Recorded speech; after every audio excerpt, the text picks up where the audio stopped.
feel threatened. Our nervous system is being stoked into alarm, and we have a lot of reasons to feel shaky these days. This free-floating anxiety causes us to unconsciously armor up and lose access to the goodwill we mentioned before. Connection goes by the wayside when we are focused on defending ourselves or those we love. Secure relating is about stabilizing and protecting your most evolved and grounded sense of self, especially when we're being incited to regress to the most primitive parts of our nature. In the chapters ahead, you'll learn to build and sustain a competence fueled by security that will benefit everyone. You, of course, but also your kids, romantic partner or partners, friends, family, colleagues, and your community.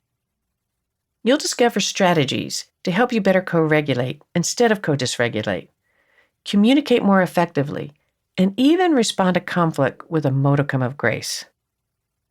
To do this, you'll need to discover more about your unconscious defensive patterns and ways to transform them into conscious strengths.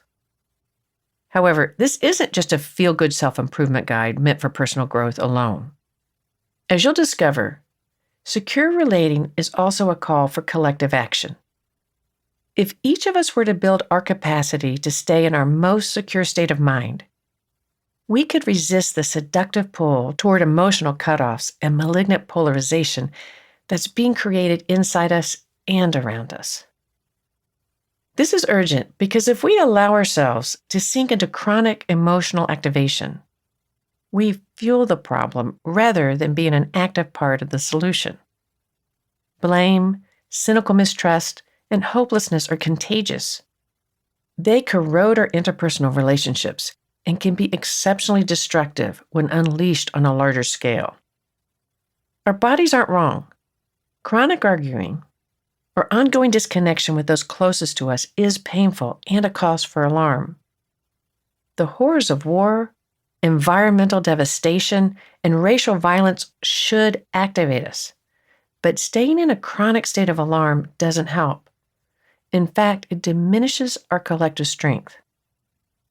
When we are unconsciously defensively activated, we lose access to discernment and nuance and are prone to jump into action, a quirk that gets intentionally used against us. It's a familiar strategy in politics. Igniting fear and mistrust surpasses evoking hope and inspiration in its effectiveness to galvanize us to pick sides, rally, and show up to vote. Marketers and media outlets also strategically employ the concept of scarcity and our own insecurity to seize our attention, move us to act, and thus bolster their financial gains. Add to that social media algorithms and relentless news cycles that narrow our worldview and amplify our differences, inflaming our mistrust and exaggerating our need for self-protection, a cycle that demands our ongoing vigilance and alarm.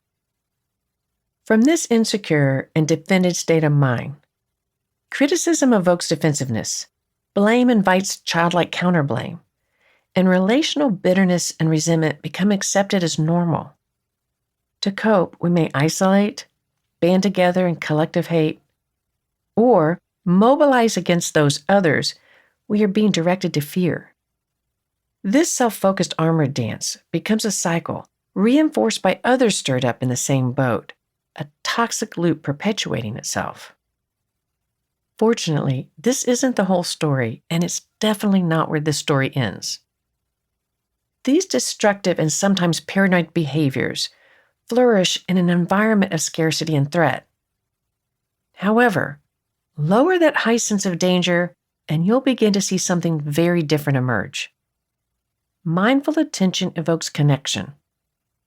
Understanding invites intimacy, and care fosters warmth and generosity. A secure state of mind enables you to care about, advocate for, and be generous with people close to you and those you'll never meet. In this way, making the deliberate choice to prioritize secure functioning over myopic self-preservation is a powerful action that can disrupt and even reverse the unrelenting fear and pain that creates the defensive activation cycle